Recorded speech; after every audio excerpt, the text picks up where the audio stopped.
जो examination point of view से इस पार्ट का बहुत ही इंपॉर्टेंट कॉन्सेप्ट है। तो we have to see the SM here now. चलो इस टॉपिक को स्टार्ट करते हैं और एक बार फिर से हम रिपीट कर लेते हैं फंडामेंटल्स को। ठीक है, फंडामेंटल्स को ध्यान से सुनो। क्या कह रहा है? SM refers to the managerial process of developing a strategic vision, setting objective, crafting a strategy, implementing the strategy, and evaluating the strategy. Finally, initiating corrective adjustments where deemed appropriate. Where deemed appropriate. So what is the idea here? तो यही process है basically SM का. We formulate vision and mission. Then we set objective. Then we formulate a strategy. उस strategy को implement करते हैं. Implement करने के बाद रिजल्ट को इवैल्यूएट करते हैं और अगर जरूरत हो कहीं भी तो we can do the corrective adjustments as well. हम क्या कर सकते हैं? करेक्टिव एडजस्टमेंट्स कर सकते हैं। This process is called as what? SM, और the process of strategic management. This process does not end, it keeps going in a cyclical manner, in a cyclic manner. Now क्यों हम कह रहे हैं it keeps going in a cyclic manner? इसका मतलब हुआ कि this is a continuous process. ये किस तरह का प्रोसेस है? Continuous process. It's not one time process, it is a continuous process. Formulation implementation is a continuous process. Why we say it is a continuous process? तो इसका simple सा reason है, because the environment is dynamic. You know, the basic objective of strategic management is to cope with the changing environment. Environment के साथ हम अपने आप को अडॉप्ट करें, यही बेसिक ऑब्जेक्टिव होता है एसएम का। और चूंकि एनवायरमेंट डायनामिक है तो फॉर्मुलेशन इंप्लीमेंटेशन स्टैटिक नहीं हो सकता। तो आप ऐसा नहीं कह सकते हो कि मैंने स्ट्रैटेजी बनाया और इस स्ट्रैटेजी को मुझे 3 साल के बाद बदलना है या 4 साल के बाद बदलना है या हर एक साल बदलना है। You can't say like that. ये पूरी तरह से कंटिन्यूअस प्रोसेस होता है। किसी भी वक्त आपको बदलाव की जरूरत हो सकती है और ये डिपेंड करेगा इस बात पे कि मेरे एनवायरनमेंट में किस तरह के चेंजेस हुए हैं। व्हेन आई से एनवायरनमेंट में किस तरह के चेंजेस हुए, I am taking both internal as well as external environment. So the process does not end, it keeps going in a cyclic manner and it is a continuous process. क्या बोलेंगे? This is a continuous process. SM involves developing the company's vision, environmental scanning, both external and internal, strategy formulation, implementation and evaluation and control. तो पहला जो point था हमारा, इसी को कहने का ये दूसरा तरीका है। It's the same thing. ये दोनों डेफिनेशन आप पहले देख चुके हो। Originally called business policy, SM emphasizes the monitoring and evaluation of external opportunities and threats in the light of companies' strengths and weaknesses. We know that when we analyze external environment, we get opportunity and threat. And when we analyze internal environment, we get strengths and weaknesses. और इसी opportunity, threat and strength and weaknesses के आधार पे we formulate our strategies and are designing strategies for the survival and growth of the company. It's the same thing again. इसमें भी कुछ नया नहीं है। Businesses follow word principle of win or lose. मैंने आपको पहले भी कहा था, बिजनेस में विन विन जैसा कोई सिचुएशन नहीं होता। If there is 2 company X and Y and there is 1 customer, let's say, तो अब ये कस्टमर या तो X से खरीदेगा या Y से खरीदेगा।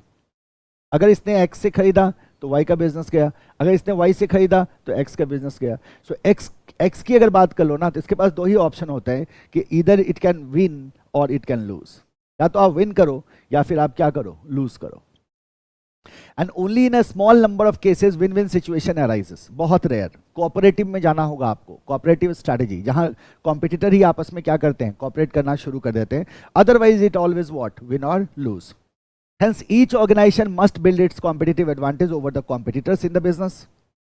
This can be done only by following the process of SM, strategic analysis, formulation, implementation, evaluation and control.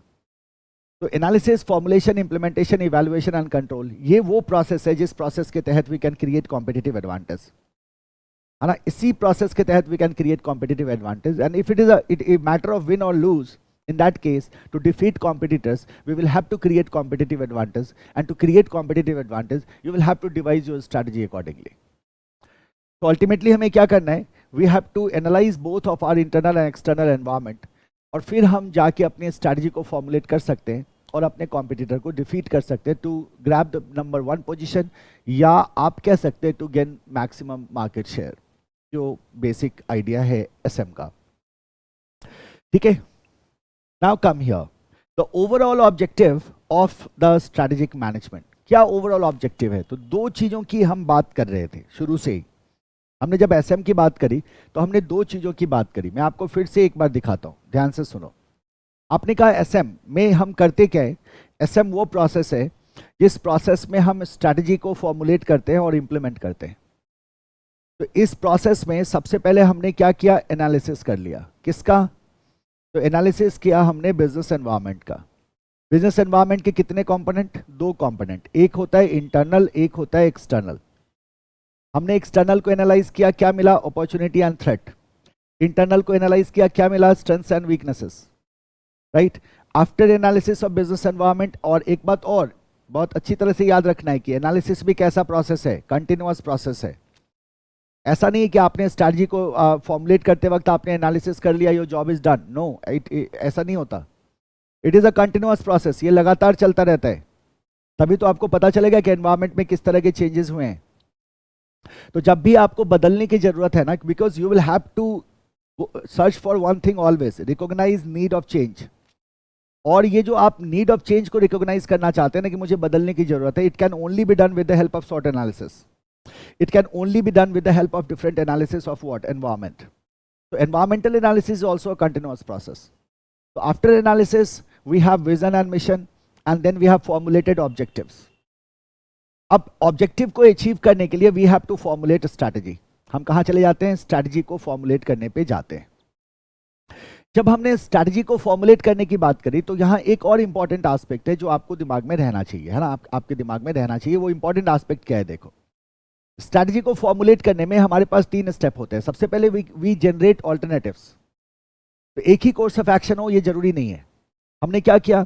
Alternative strategies को जनरेट किया कि क्या क्या हमारे पास ऑप्शंस हो सकते हैं। उसके बाद इन्हें हम आपस में इवैल्यूएट करते हैं, इन स्ट्रैटेजीज को इवैल्यूएट करते हैं, ऑल्टरनेटिव्स को। इवैल्यूएशन में हम ये भी देखते हैं कि जो हमारे पास रिसोर्सेज हैं, बिकॉज जब आपने इंटरनल को एनालाइज किया ना, then here you have your current capabilities. आपको यहां से पता चलता है कि आपके करंट कैपेबिलिटीज क्या है। यहां से आपको पता चलेगा आपके स्ट्रेंथ्स क्या हैं। यहां से आपको पता चलेगा आपके पास किस तरह के रिसोर्सेज हैं।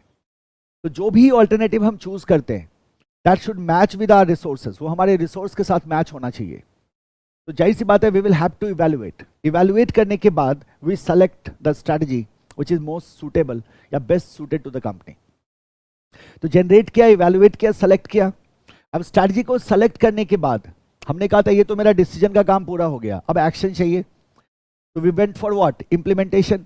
हमने क्या किया? इम्प्लीमेंट किया। और इम्प्लीमेंट करने के बाद हम इवैल्यूएशन करते हैं और कंट्रोल करते हैं। तो इवैल्यूएशन आ गया और हमारा कंट्रोल आ गया लास्ट स्टेप में। ये एसएम का प्रोसेस है। इसको आप जैसे भी लिख दो। एसएम के डिफिनेशन को लिखते वक्त मैंने आपको कल भी सिखाया था, आप इस प्रोसेस को जैसे दिल करो वैसे लिख दो, उससे कोई फर्क नहीं पड़ता। आप लिख दोगे ना कि SM is a process of analysis, formulation, implementation and control, you are okay, you are good, ठीक है। अब ये जो पूरी प्रक्रिया कर रहे हैं, इस प्रोसेस को कंडक्ट कर रहे हैं, क्यों कर रहे हैं?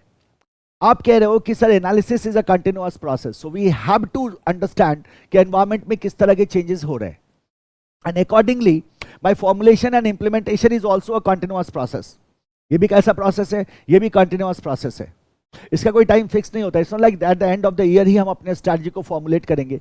It's not like that, it's a continuous process. किसी भी वक्त चेंज हमें करना हो सकता है। Now why these are continuous process? ये continuous process इसलिए है क्योंकि हम जानते हैं कि हमें इंटरनल और एक्सटर्नल में एक बैलेंस क्रिएट करके रखना है। हम जानते हैं एक बड़ा ही सिंपल सा फॉर्मूला है हमारे पास, सर्वाइवल ऑफ फिटेस्ट। हमेशा याद रखना है। कौन सर्वाइव करता है?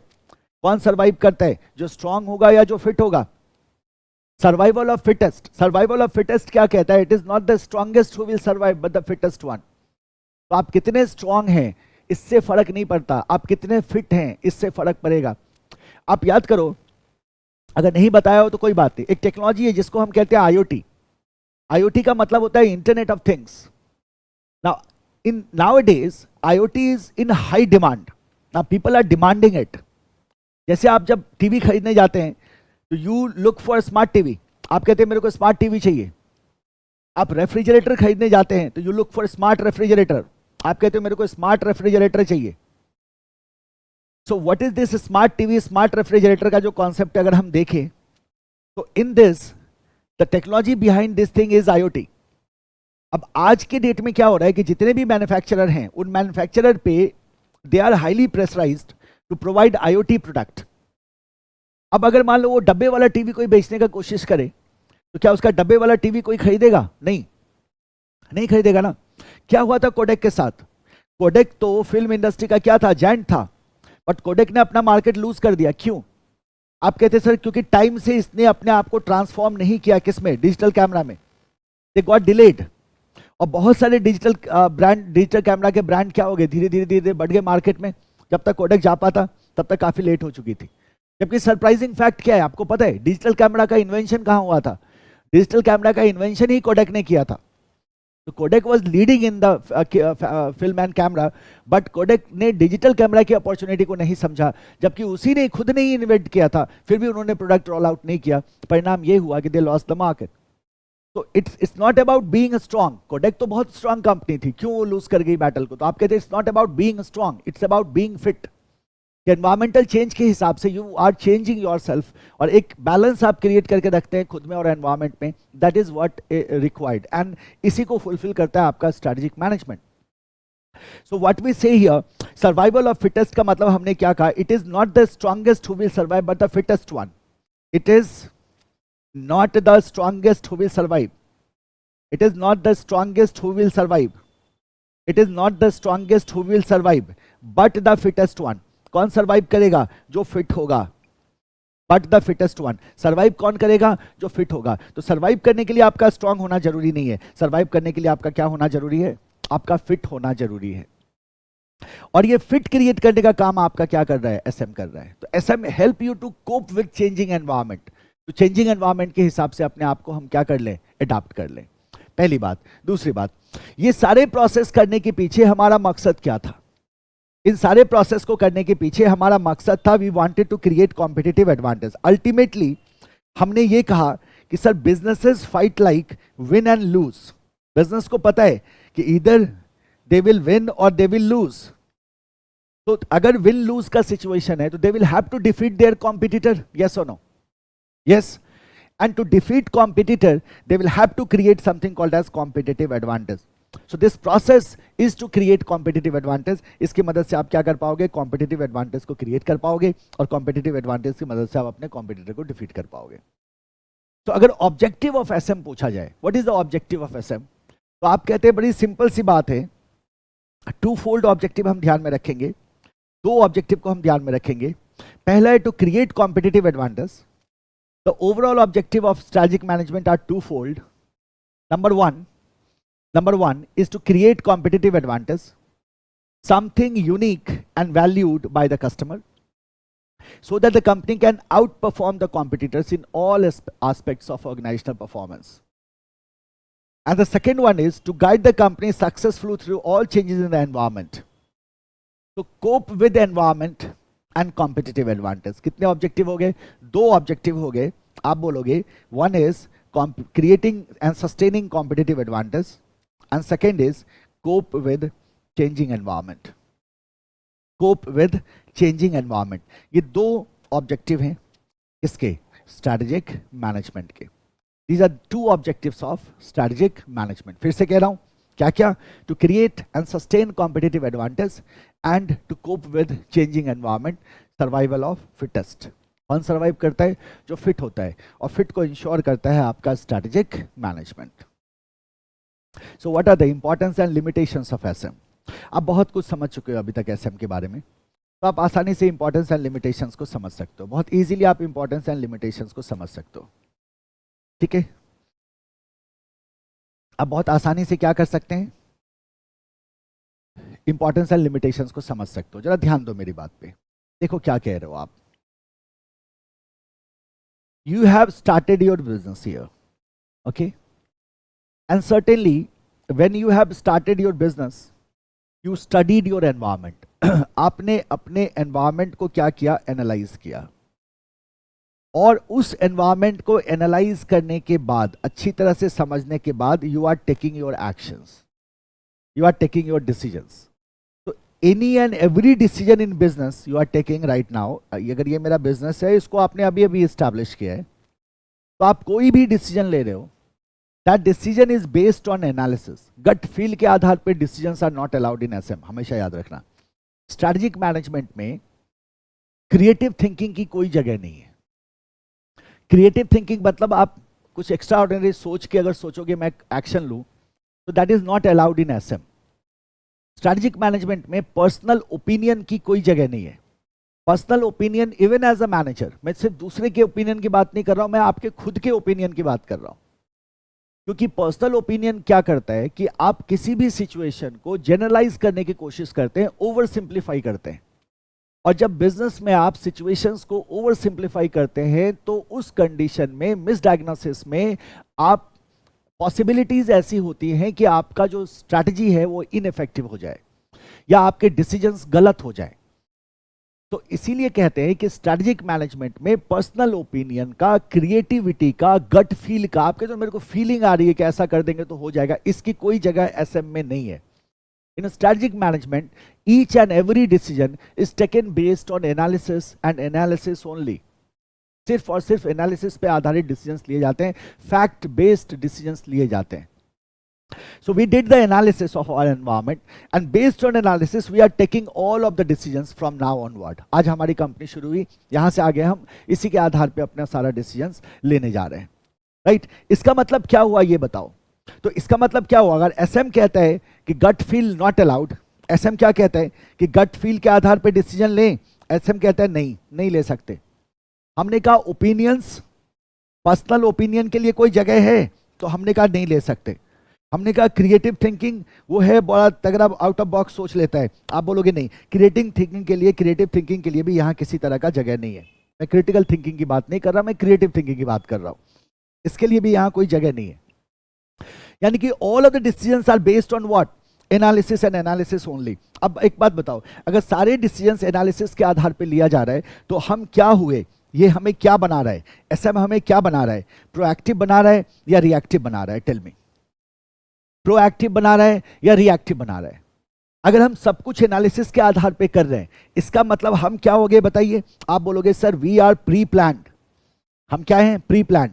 हालांकि हम एक बात जानते हैं कि बहुत सारा एंटिसिपेशन होगा, बहुत सारा फोरकास्टिंग होगा फ्यूचर का, फ्यूचर के बारे में बहुत सारे एजम्पशंस लेंगे हम कि ऐसा हो सकता है भविष्य में, और जरूरी नहीं है कि जो हमने आज समझा कल भी वो ऐसा ही रहे, वो बदल सकता है।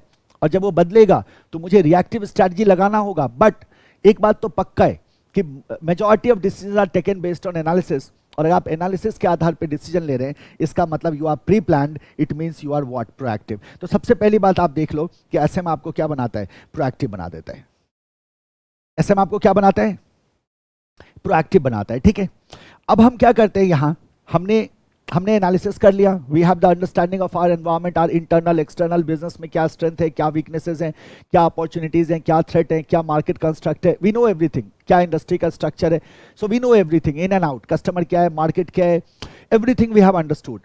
नाउ सर्टेनली अगर हमने बिजनेस को स्टैब्लिश किया है, अगर हमने बिजनेस को स्टैब्लिश किया है, तो हमने बिजनेस को क्यों स्टैब्लिश किया?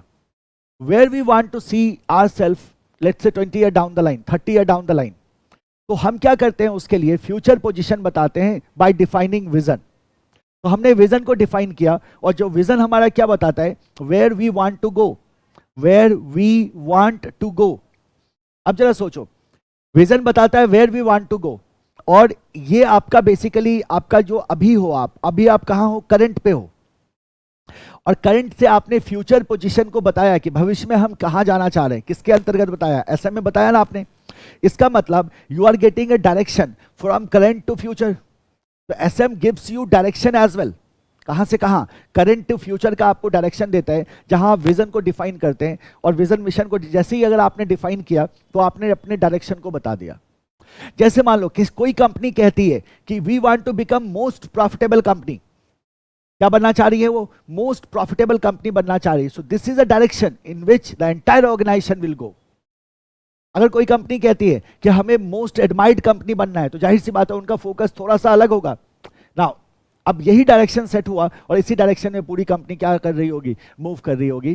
तो you define your vision, you define your mission, and that vision and mission gives direction to entire organisation. SM makes you proactive, SM gives you direction.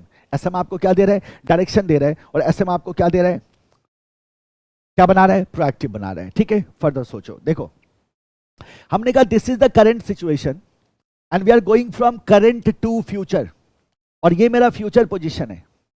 Now current to future जाने के क्रम में क्या होगा, over the period of time हो सकता है कि कुछ समय के बाद हम एक नया प्रोडक्ट लॉन्च करें, हो सकता है हम नए मार्केट में एंटर करें, हो सकता है हम नया वेंचर स्टार्ट कर दें, नया बिजनेस स्टार्ट कर दें, हो सकता है हम फर्दर क्या करें, किसी फर्म को एक्वायर करें, किसी इंटरनेशनल मार्केट में एंटर करें. तो ये जो प्रोडक्ट मार्केट बिजनेस, ये जो स्ट्रक्चर है मेरे फर्म का, ये जो डिसीजंस हम ले रहे हैं, इन डिसीजंस को लेने के लिए किसके अंतर्गत में ले रहे हैं, तो SM के अंतर्गत ले रहे हैं. तो strategic management provide us the framework, ये हमें क्या देता है, फ्रेमवर्क देता है, under which framework these decisions regarding product market business etcetera can be taken. तो ये हमें क्या करता है, एक डिसीजन फ्रेमवर्क भी प्रोवाइड करता है, जिस डिसीजन फ्रेमवर्क के अंदर हम क्या करते हैं, अपने बिजनेस के मेजर डिसीजंस को ले रहे होते हैं. तो जरा गौर करो, यहां आपने 3 चीजों को सीखा, प्रोएक्टिव, डायरेक्शन एंड फ्रेमवर्क. तो आप क्या कह रहे हो, देखो the strategic management gives direction to the company to move ahead by defining the goals and the missions. It helps management to define realistic objectives and goals which are in line with the vision of the company. तो जब हमने vision mission गोल को define किया तो we gave the direction. तो सबसे पहले हमारे पास क्या आ गया, डायरेक्शन आ गया. जैसे ही हमने विजन मिशन गोल को डिफाइन किया, we gave the direction to entire organisation. Second आ जाओ, SM helps organization to be proactive instead of reactive in shaping its future. And how we are proactive? तो हम कहते हैं by analyzing. Organization can analyze and take action instead of being mere spectators. तो आपको सिर्फ reactive नहीं होना है, आप चूंकि एनालाइज कर रहे हो, you will be proactive as well. तो एक हो गया डायरेक्शन, दूसरा हो गया प्रोएक्टिव, दूसरा बेनिफिट ये हमें क्या बनाता है, प्रोएक्टिव बनाता है.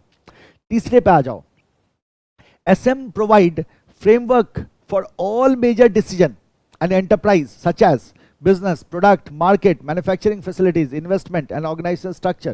All these decisions can be taken under what? SM.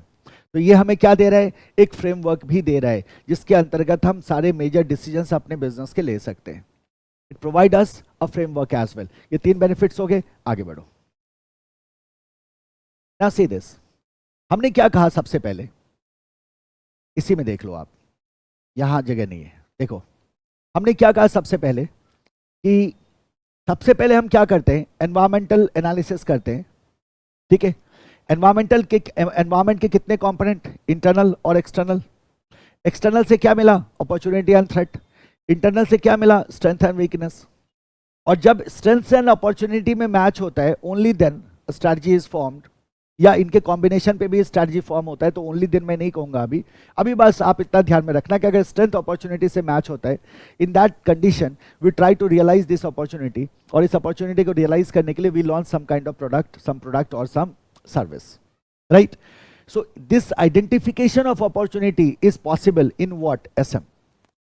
Right, SM में हम क्या कर सकते हैं, we can identify the opportunities and we can plan accordingly to realize the opportunities. SM seeks to prepare the organization to face future and act as a pathfinder to various business opportunity. Now this is important, pathfinder to business opportunities.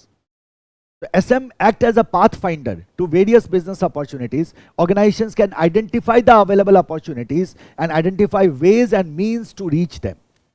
So we can identify the available opportunity and how we are going to realize that opportunity, that can also be decided. So strength match करेगा opportunity के साथ and we will be able to realize our opportunity. So pathfinder, ठीक है, क्या बोल रहे हैं हम, pathfinder. ये किस तरह से काम करता है, pathfinder की तरह काम करता है. to what, to opportunities. तो ये भी हमारा एक क्या हो गया, बेनिफिट हो गया. तो कितने इंपॉर्टेंस हो गया आपके, 4 हो गए. सबसे पहला इंपॉर्टेंस क्या था, आपने कहा sir direction. First importance is direction, correct. Second importance क्या था हमारा, तो सेकेंड इंपॉर्टेंस में हमने रखा था बीइंग प्रोएक्टिव. ये हमें क्या बनाता है, ये हमें प्रोएक्टिव बनाता है. राइट. थर्ड में हमने क्या रखा था, फ्रेमवर्क फॉर डिसीजन मेकिंग. तो हमने कहा फ्रेमवर्क फॉर डिसीजन मेकिंग. और फोर्थ में आ गया पाथ फाइंडर फॉर अपॉर्चुनिटी. तो वी से path finder for opportunity, right? Direction, proactive, framework and pathfinder. These are 4 importance so far, right?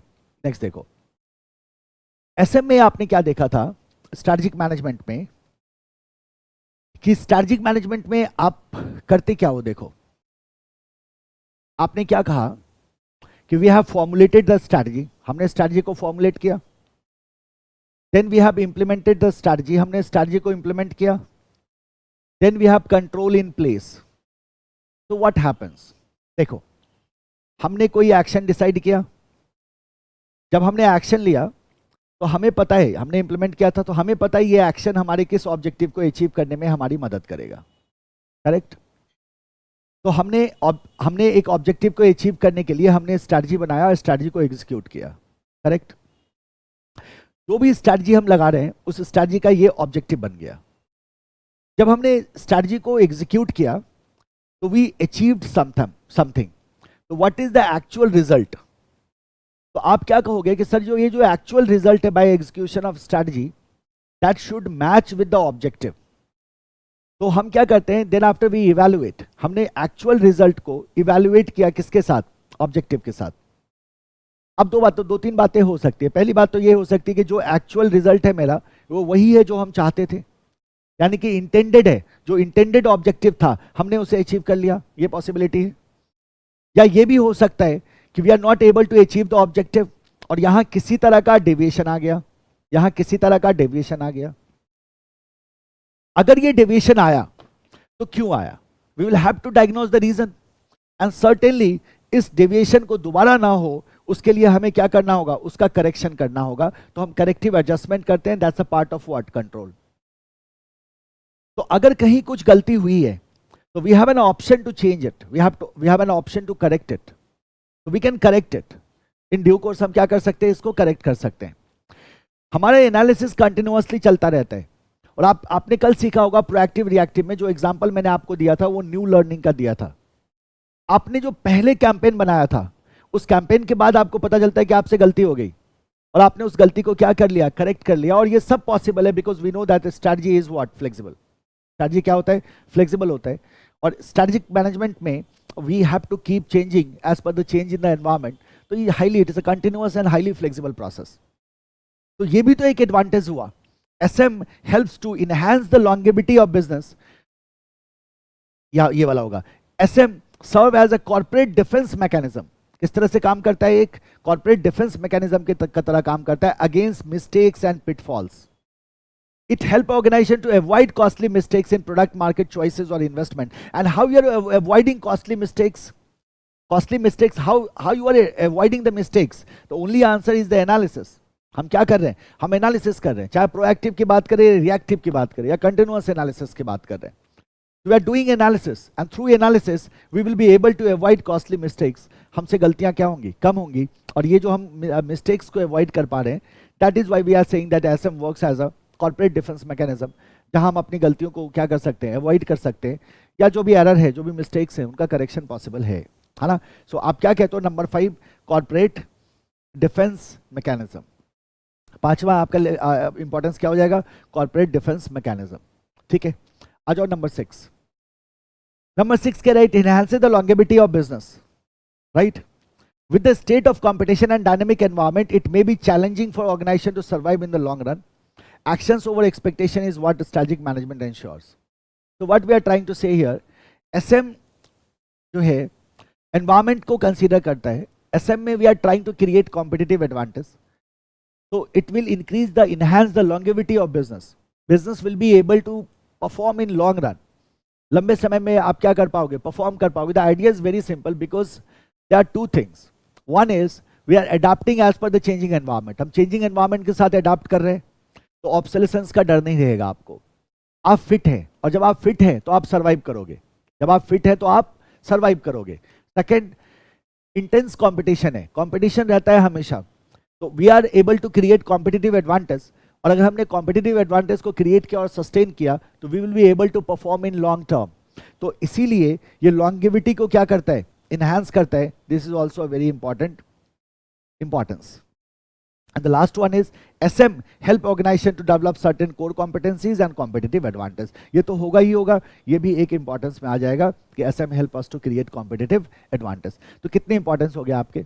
7 importance हो गए. क्या कहा आपने? डायरेक्शन प्रोवाइड करता है, प्रोएक्टिव बनाता है, फ्रेमवर्क देता है डिसीजन मेकिंग का, पाथ फाइंडर ऑफ अपॉर्चुनिटीज है, कॉर्पोरेट डिफेंस मैकेनिज्म देता है, लॉन्गेविटी बढ़ाता है कंपनी का, और it help us to create competitive advantage. तो इस तरह से आपके पास टोटल 7 क्या है इंपॉर्टेंस है किसके? SM के. ठीक है, इसको कोड कर सकते हो. किसी के दिमाग में कुछ इंटरेस्टिंग कोड आए तो बताओ, इसको कोड करके बताओ. ठीक है, क्या क्या है हमारे पास? डायरेक्शन है, प्रोएक्टिव है, फ्रेमवर्क है, पाथ फाइंडर है, कॉर्पोरेट डिफेंस मैकेनिज्म है, लॉन्गेविटी है और कॉम्पिटिटिव एडवांटेज है. ठीक है, competitive advantage. Corporate defence mechanism को अवॉइड मिस्टेक करके भी याद कर सकते, बट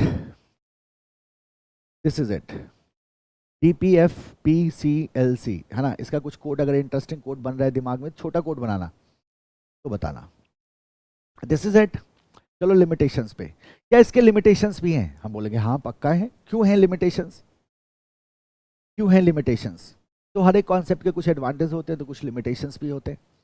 और जाहिर सी बात है SM के भी क्या है? लिमिटेशंस हैं. क्या क्या लिमिटेशंस हैं SM के? जरा इस पे गौर करो. आप खुद सोचो ना कि क्या क्या लिमिटेशंस है, तो बड़ी आसानी से आप पकड़ लोगे कि हाँ ये दिक्कतें तो आने वाली है, ये दिक्कतें तो आने वाली है. ठीक है, देखिए क्या होता है. हमने कहा कि भाई आप SM में कोई भी डिसीजन जो है बिना एनालिसिस के नहीं ले सकते. कोई भी डिसीजन बिना एनालिसिस के नहीं ले सकते. आपको एनालिसिस करना होगा. करेक्ट. एनालिसिस के बाद आपका एक प्रोसेस है जिसको आप कहते हो फॉर्मुलेशन. तो आपको फॉर्मुलेशन भी करना होगा. फॉर्मुलेशन के बाद आपका प्रोसेस है इम्प्लीमेंटेशन. आपको इम्प्लीमेंटेशन भी करना होगा और आपको कंट्रोल्स भी लगाने होंगे. ये आपका SM का प्रोसेस करोगे तो ये आपको करना होगा. अब एक बात देखो, मजेदार बात. इतना कुछ करने के बाद हम एक बात कह रहे हैं, शुरू में ही हमने कह दिया था कि आप शॉर्ट टर्म में बेनिफिट की बात मत सोचो, क्योंकि स्ट्रैटेजिक मैनेजमेंट में strategy evolves over period of time. So इसका लॉन्ग टर्म बेनिफिट आपको मिलेगा. लॉन्ग टर्म स्ट्रैटेजिक बेनिफिट आप सोचो. आप शॉर्ट टर्म बेनिफिट पे ध्यान मत दो, शॉर्ट टर्म बेनिफिट के बारे में ज्यादा मत सोचो. तो अब मुझे ये बताओ कि ऐसी कंपनीज जिनके पास फंड का इशू होता है, ऐसी कंपनीज जिनके पास सफिशिएंट फंड नहीं होता, क्या उनके लिए SM को अप्लाई करना इतना आसान होने वाला है? जिनके पास फंड की क्राइसिस होती है, ऐसी कंपनीज जिनके पास पैसा थोड़ा कम होता है, बिकॉज एक बात तो पक्का है कि this process is, there are 2 things which is very clear, that this process is going to be costly and the entire process will take a lot of time. So it is time consuming and it is costly. ये time consuming भी है और ये costly भी है. Now if it is costly, तो ऐसी company which lacks fund, क्या वो इसको सही तरह से इस्तेमाल कर पाएंगे या इसको इस्तेमाल करना चाहेंगी? तो आंसर इज नो, नहीं करना चाहेंगे. पहली दिक्कत. दूसरी दिक्कत के बारे में सोचो. अगर आप एनालिसिस, फॉर्मुलेशन, इंप्लीमेंटेशन करेगा तो करेगा कौन? आपने कहा सर स्टाफ लगाने होंगे, है ना, कुछ चीजें आउटसोर्स करेंगे, कुछ चीजों में हमारा खुद का स्टाफ लगेगा. अगर मैंने अपने स्टाफ को इस काम में लगाया तो जो मेरा डेली ऑपरेशंस है, बताओ आप मेरे को, जो मेरा डेली ऑपरेशंस है वो हैम्पर होगा या नहीं होगा? तो आप कहते हो सर जो मेरा डेली ऑपरेशंस है, डेली ऑपरेशंस मेरा क्या होगा? हैम्पर होगा. Daily operation will get hampered, क्योंकि टाइम कंज्यूमिंग प्रोसेस है. जो भी टीम हमें साइन करेंगे they will have to give huge time, और ये तो मेरा डेली ऑपरेशन हैम्पर होगा. डेली ऑपरेशन हैम्पर होगा तो this is kind of what? Disadvantage, है ना. ये भी हमारा क्या होने जा रहा है? एक तरह से डिसएडवांटेज होने जा रहा है. तीसरी बात सोचो. तीसरी बात है एनवायरमेंट की. What we are trying to say is, हमने कहा सर एनवायरमेंट को स्टडी करो, कंप्रिहेंड करो उसको, और then you take your decision. अब एनवायरमेंट की क्या खासियत है? एनवायरमेंट की खासियत है कि इसमें कई सारे फैक्टर्स हैं. We have the internal, we have the external. अब एक्सटर्नल में हमारे पास 2 कंपोनेंट होते हैं, एक होता है माइक्रो, एक होता है मैक्रो. अब माइक्रो में हमारे पास बहुत सारे फैक्टर्स होते हैं, कस्टमर्स होता है, ऑर्गेनाइजेशन होता है, मार्केट होता है, इंटरमीडियरीज होता है, कॉम्पिटिटर होता है, सप्लायर होता है. मैक्रो में हमारे पास बहुत सारे फैक्टर्स होते हैं, पेस्टल होता है, political, economical, socio cultural, technological, ecological, legal, and likewise internal में we have lot of factors. ये तो डोमेस्टिक की बात हो गई। उसके बाद बहुत सारे ग्लोबल फैक्टर्स होते हैं जो हमें इंपैक्ट करते हैं ना, they are global factors as well. अब होता क्या है कि अगर मान लो गल्फ कंट्री में ऑयल प्रोड्यूसिंग कंट्रीज जो हैं, जहां ज्यादा ऑयल का प्रोडक्शन होता है, अब ऑयल प्रोड्यूसिंग कंट्रीज जो हैं, अगर मान लो इन कंट्रीज में कहीं वॉर हो जाए, तो इस वॉर का इंपैक्ट क्या होता है? इस वॉर का इंपैक्ट होता है कि क्रूड ऑयल का प्राइस बढ़ता है। जब क्रूड ऑयल का प्राइस बढ़ता है तो इसका इंपैक्ट आपको आपकी कंट्री में दिखाई देगा, और आप देखोगे कि आपका पेट्रोल का जो प्राइस है, डीजल का जो प्राइस है, वो बढ़ा। जब पेट्रोल डीजल का प्राइस बढ़ा तो आप देखोगे ट्रांसपोर्टेशन कॉस्ट क्या होता है? बढ़ता है, और ये कहीं ना कहीं आपके इन्फ्लेशन को अफेक्ट कर देता है। तो बहुत सारे बिजनेस अफेक्टेड हो जाएंगे, खास करके ऐसे बिजनेस जिसमें ट्रांसपोर्टेशन का मेजर रोल होता है और जहां फ्यूल ये यूज हो रहा है।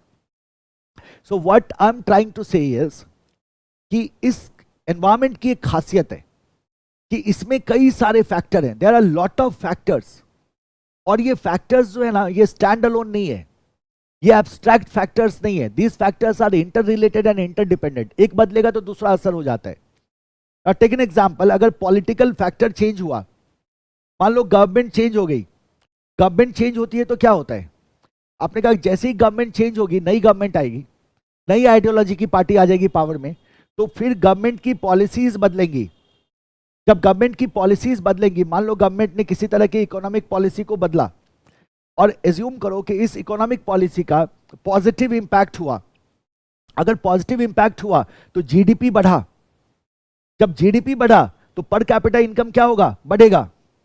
जब पर कैपिटा इनकम बढ़ा तो लोगों का लाइफस्टाइल बदल गया।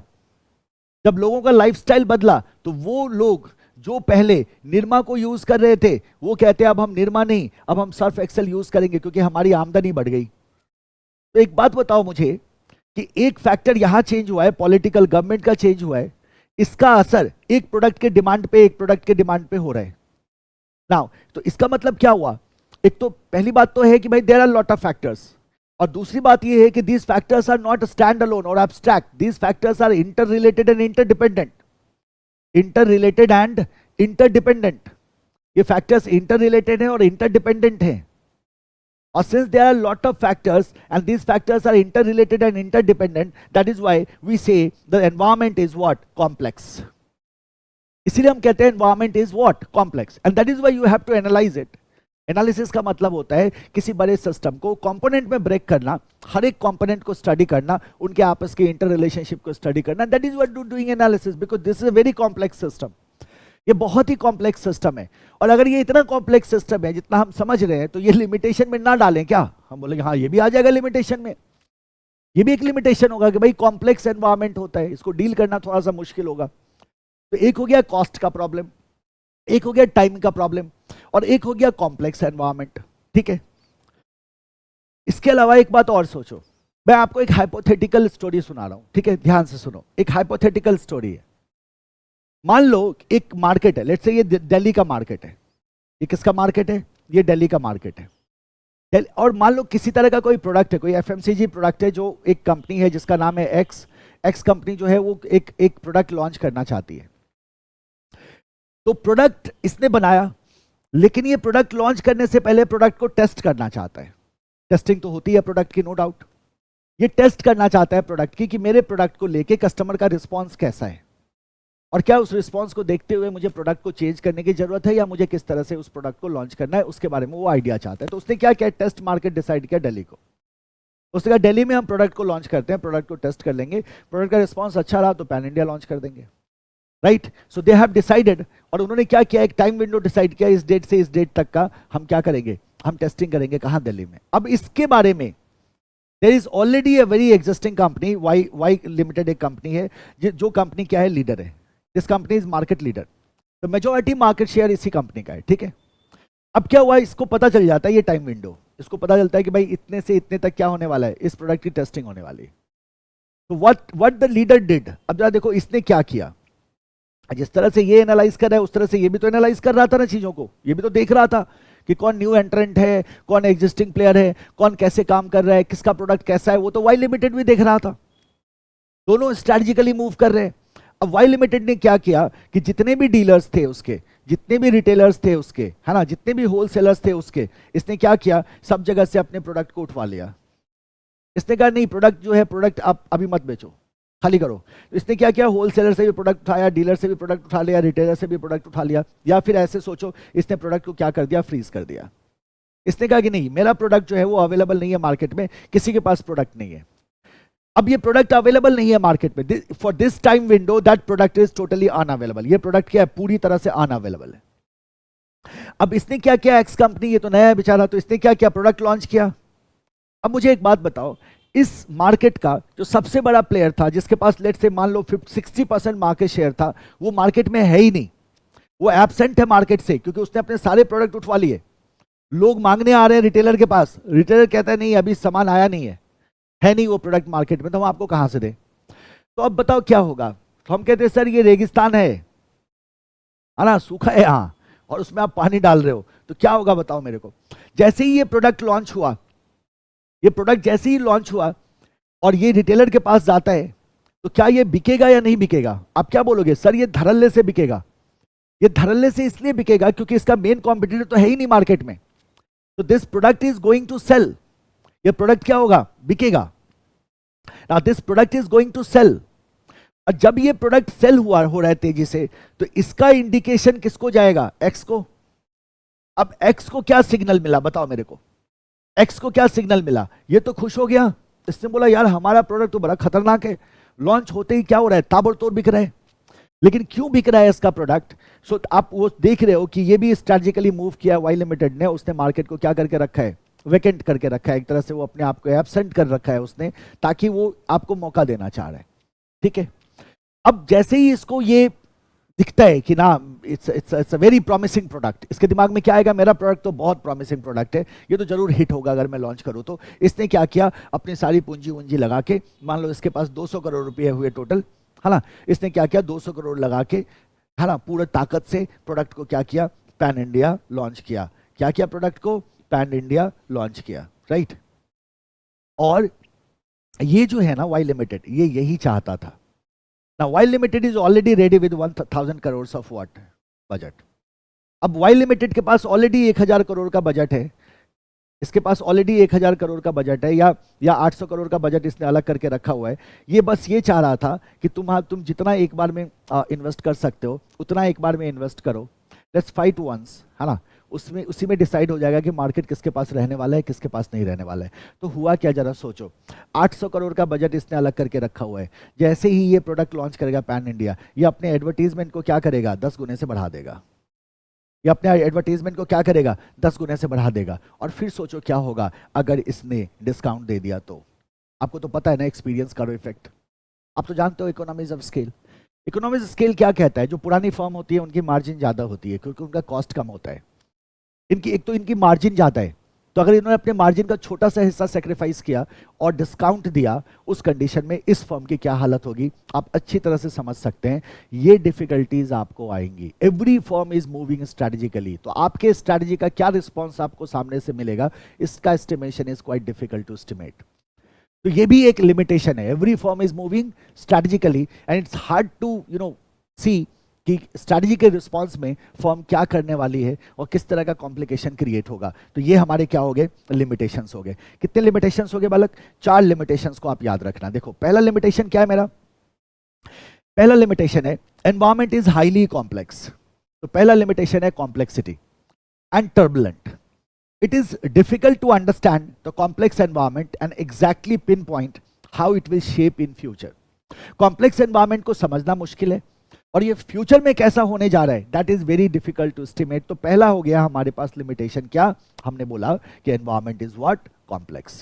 दूसरा आ जाओ, SM is a time consuming process. Organizations spend a lot of time in preparing, communicating a strategy that they impede daily operations and negatively impact the routine business. So it's a time consuming process. You will have to invest lot of time, और जो आपके daily operations को day to day working को hamper करेगा। तो आप क्या कह रहे हैं, it's a time consuming process. तो पहला आपने क्या कहा, ये कॉम्प्लेक्स एनवायरनमेंट हमारे लिए एक चैलेंज है, और दूसरा आपने कहा ये कैसा प्रोसेस है, ये टाइम कंज्यूमिंग प्रोसेस है, ये टाइम लेता है, डेली ऑपरेशंस हमारा क्या होगा, इंपीड होगा, डेली ऑपरेशन हमारा हार्म होगा। तीसरा देखो, SM is a costly process, इसमें खर्चा भी आता है। SM adds a lot of expenses to an organization. Expert strategic planners need to be engaged. Efforts are made for analysis of external and internal environment, device strategy, and proper implementation. These can be costly for organization with limited resources, particularly when a small and medium organization create strategies to compete. तो ऐसी company जिनके पास limited resources है, उनके लिए इसको apply कर पाना बहुत चैलेंजिंग हो जाता है। ऐसी कंपनी जो छोटी कंपनीज है, उनके पास इतना रिसोर्स ही नहीं होता कि वो ये इस प्रोसेस को कंडक्ट करने का करे, तो कॉस्टली प्रोसेस है, और इसका कॉस्टली होना भी इसका क्या होगा, एक लिमिटेशन होगा। क्या हो गया, costly process, complex, time consuming and costly. Last देखना, in a competitive scenario where all organisations are trying to move strategically, it is difficult to clearly estimate the competitive response to a firm strategy. आपकी strategy का क्या response आपको market से मिलने जा रहा है, sometime it is very difficult to estimate, right, so that is also a challenge. तो आप क्या बोलोगे, difficult to estimate the competitive response to a firm's strategy. Firm के स्ट्रैटेजी का कॉम्पिटिटिव रिस्पॉन्स क्या आएगा, इसको गेज करना क्या होता है, डिफिकल्ट होता है। तो ये हमारा फोर्थ लिमिटेशन हो जाएगा। तो कितने लिमिटेशंस हो गए टोटल, 4।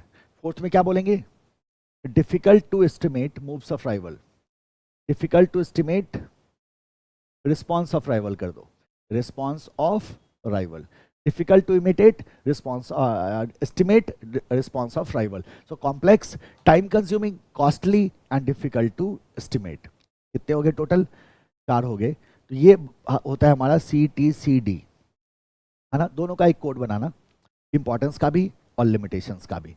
ये है आपका importance and limitations of what, strategic management. Clear है, कोई दिक्कत हो तो बताना, राइट। चलते हैं next part. Now we have to see strategic intent.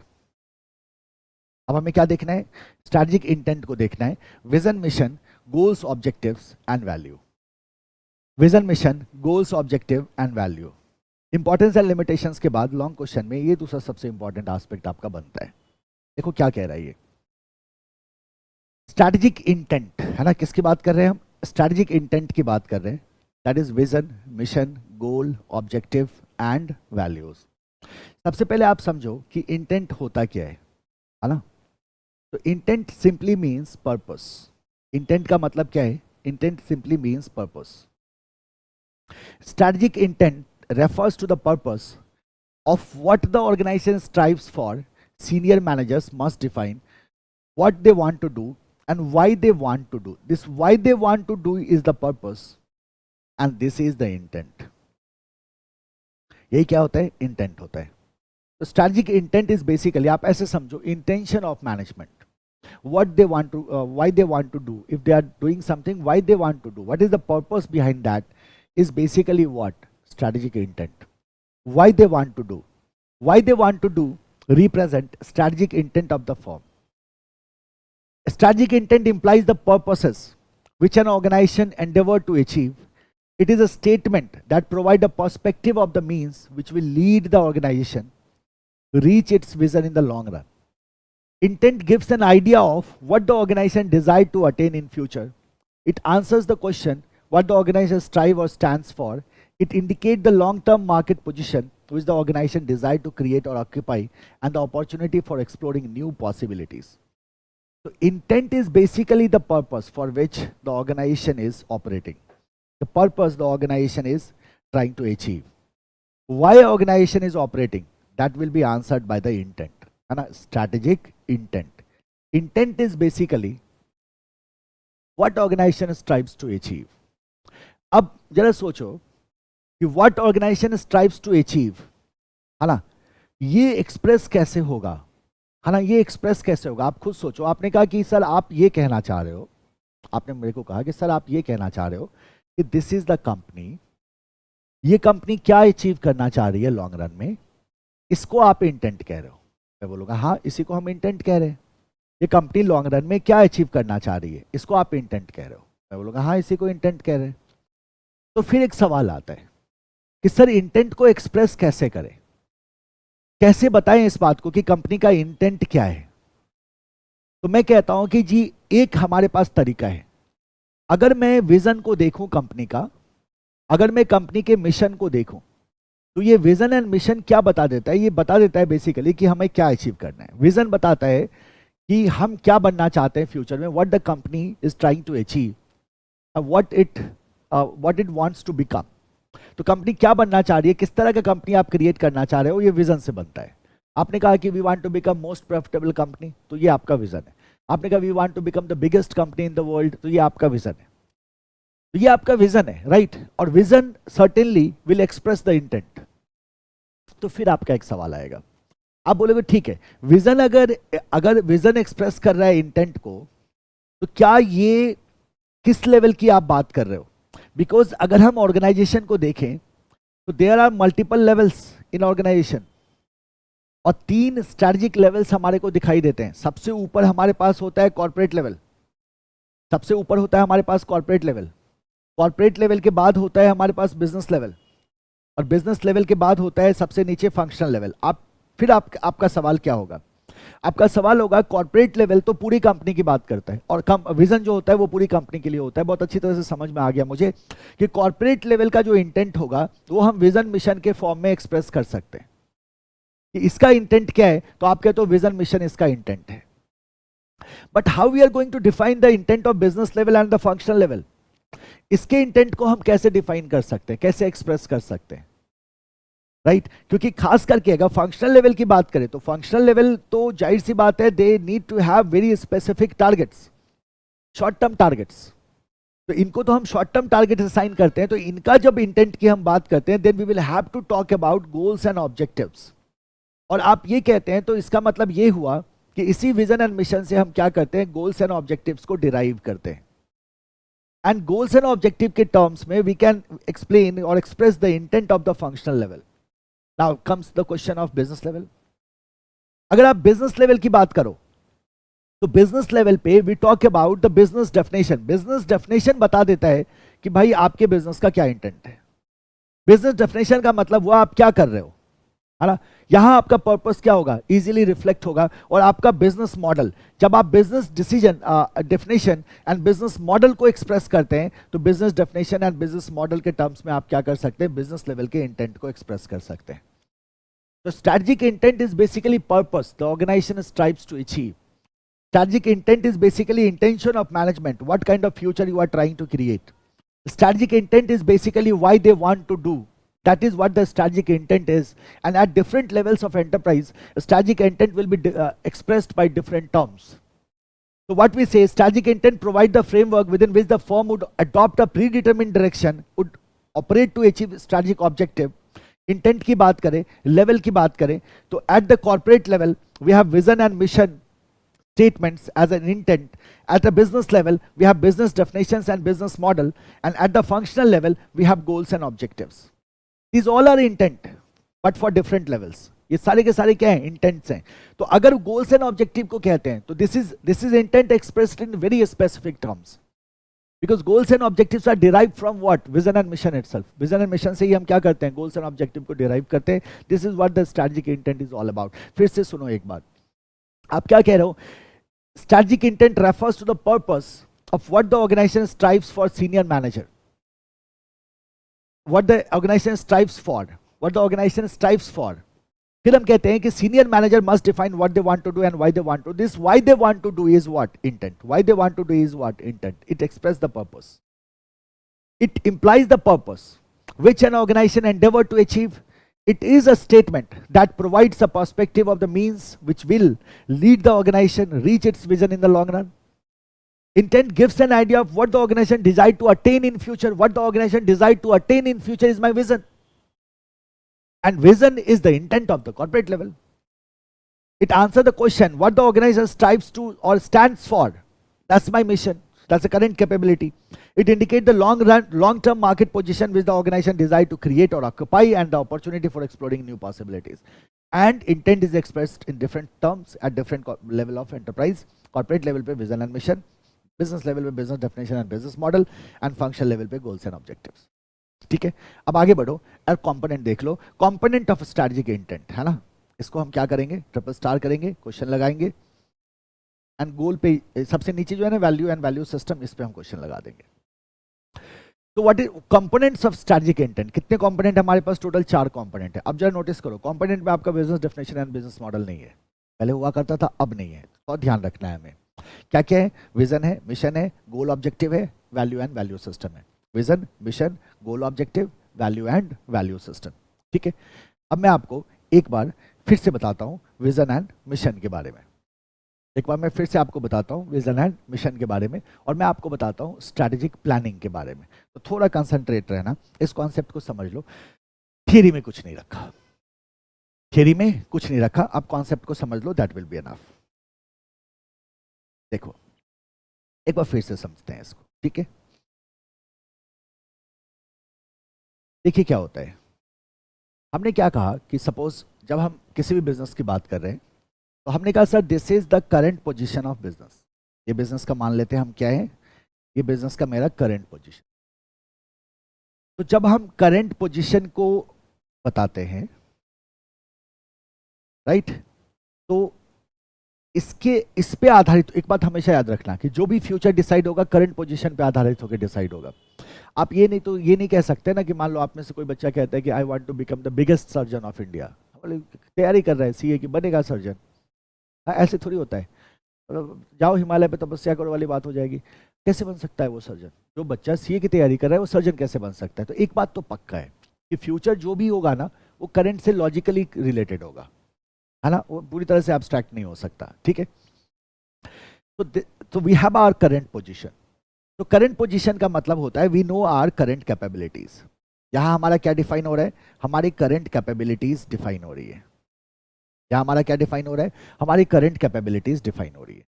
ठीक है, now based on our current capabilities we say where we want to achieve go, where we want to go, हम कहां जाना चाहते हैं। और जब आपने कहा where we want to go, तो दैट इज योर विजन। ये आपका क्या बन जाता है? This is your vision. तो विजन कौन सा पोजीशन हुआ आपका? आप कहते हैं vision is my future position. तो this is my future position. Future position is expressed by vision. ठीक है, लेकिन जब हमने अपने फ्यूचर पोजीशन को बताया तो हमारा जो करंट कैपेबिलिटी है, how the current capability can be expressed, और यहां we have to define our reason of existence, हम हैं तो क्यों हैं। And that reason of existence and the current capability will be defined by something called as missions. Something called as missions. और हमेशा याद रखना ये जो आपका विजन है that is logical extension of mission. Vision is logical extension of missions. तो vision statement हमारे पास एक होता है कि हम क्या बनना चाहते हैं, और इसी विजन को अचीव करने के लिए we have certain missions. Missions statement हमारे पास कई हो सकते हैं। तो हमने विजन बनाया और अपने मिशंस बता दिए। जब हम इन मिशंस को अचीव करेंगे तो gradually we will be able to achieve our vision, हम अपने विजन के क्लोज जाएंगे। अब जरा गौर करो कि आपके ये करंट एंड फ्यूचर पोजीशन में एक गैप है। ये किस चीज का गैप है? आपके करंट और फ्यूचर पोजीशन में गैप है। ये किस चीज का गैप है? तो आप कहते हैं सर ये टाइम गैप है, ये समय का गैप है। करंट और फ्यूचर के बीच का जो गैप है वो टाइम गैप है। इस टाइम गैप को कैसे फिल किया जा सकता है, जरा सोचो। Now this time gap can be filled with the help of a planning. This time gap can be filled with the help of a planning. और अब मुझे एक बात बताओ कि क्या ये प्लानिंग लोअर लेवल कर सकता है? आपके तो सर करंट टू फ्यूचर ले जाने की प्लानिंग लोअर लेवल कैसे कर सकता है? उनके पास क्या इतनी एक्सपर्टीज, इतना नॉलेज, इतना एक्सपीरियंस होता है? नहीं होता ना। लोअर लेवल के पास इतना एक्सपीरियंस थोड़ी होता है, क्योंकि विद एक्सपीरियंस प्रमोशन होता है, और जब प्रमोशन होता है तो वो लोअर लेवल का स्टाफ विद एक्सपीरियंस ऊपर बढ़ता चला जाता है, और एक दिन आता है जब वो टॉप लेवल में चला जाता है।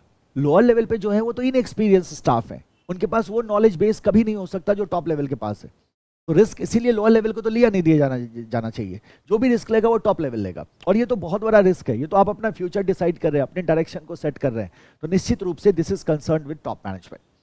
और आप जानते हो, if something is concern with top management, if something is future oriented, and if something involve entire organization, तो आप उसे क्या बुलाते हो? तो आप बोलोगे this planning is what? Strategic planning. ये कैसी प्लानिंग है? ये स्ट्रेटेजिक प्लानिंग है। और ये जो गैप है जिसको आप ये टाइम गैप कह रहे हो ना, ये इसी का गैप है. This gap is strategic planning gap. ये किस तरह का गैप है हमारा? This gap is strategic planning gap. ये मेरा स्ट्रेटेजिक प्लानिंग गैप है. So what we have to do is we have to develop a strategic plan to reach from current to future.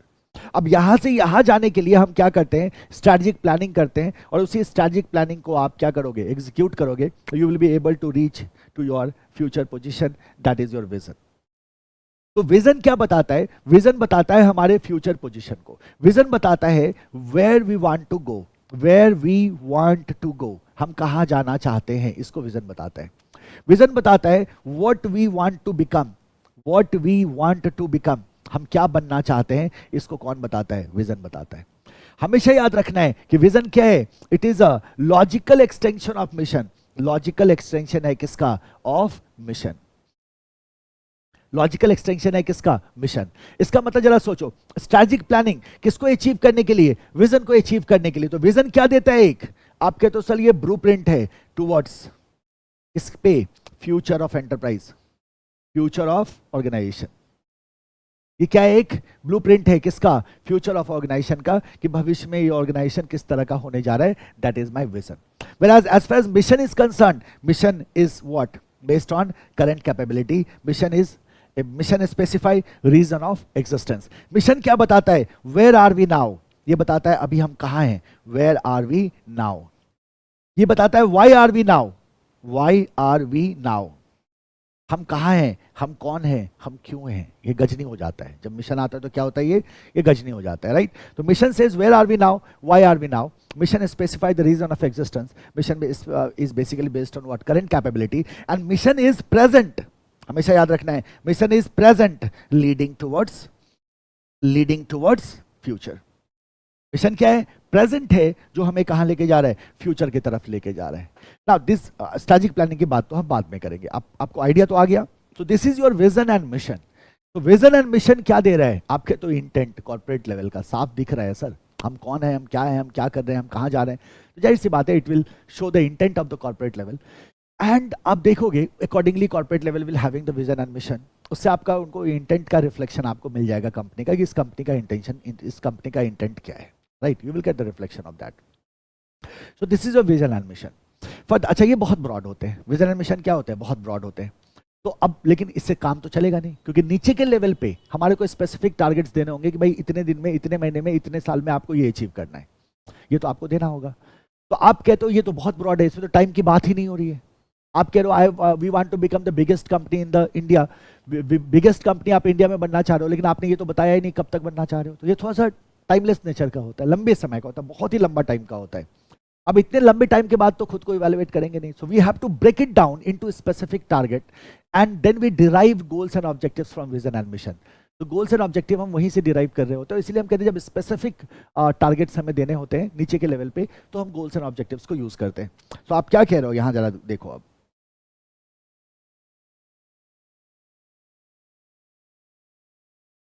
so we have the components and we have the description, right? The first component is vision. Vision implies the blueprint of the company's future position. It describes where the organization wants to land, where we want to go. So blueprint of future position and where we want to land. Mission. Mission delineates the firm's business, its goals and way to reach the goal. It explains the reason of the existence of the firm in the society. Reason of existence of the firm in the society. आपको याद रखना है, नहीं बोले यही important है, इतना याद रखना है. स्टेटमेंट जैसे फ्रेम करना है कर दो आप. It is designed to help potential shareholder and investor understand the purpose of the firm. A mission statement help to identify what business the firm undertake. है ना? It defines the present capability, activities, customer focus and role in society.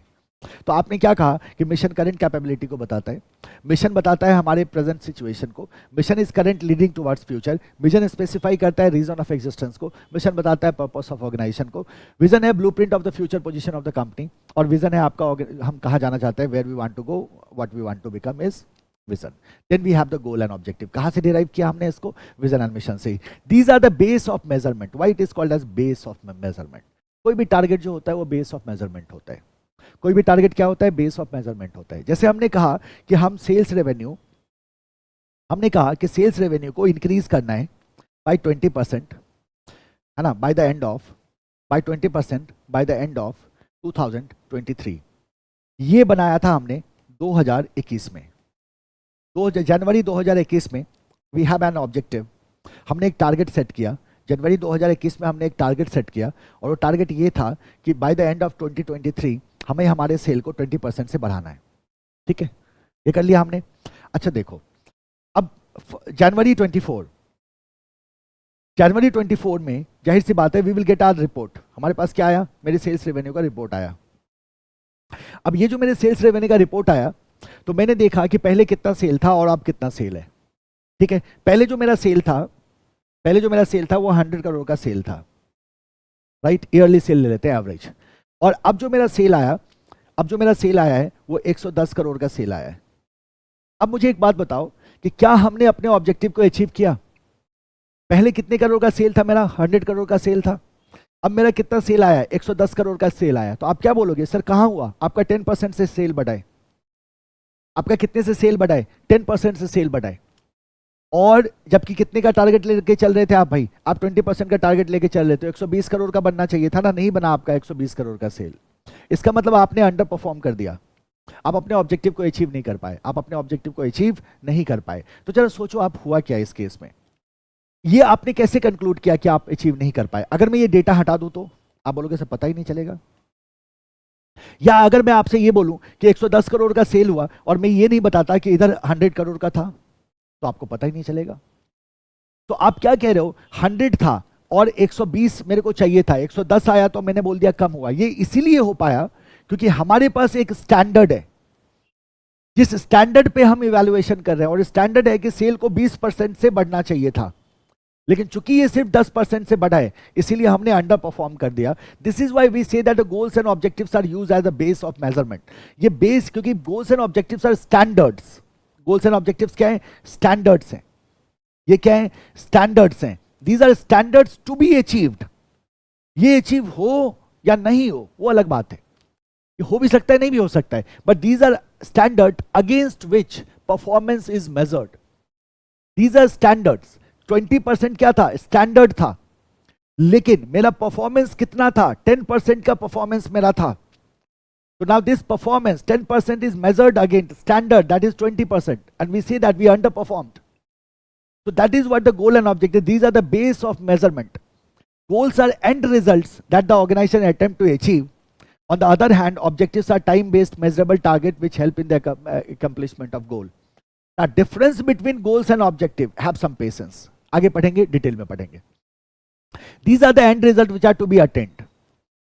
Right? So this is your goal and objective. ध्यान में रखना है और आपको ऐसे दिमाग में रख लेना है, goal is bigger, objectives are shorter. क्या बोलोगे? Goal is bigger and objectives are shorter.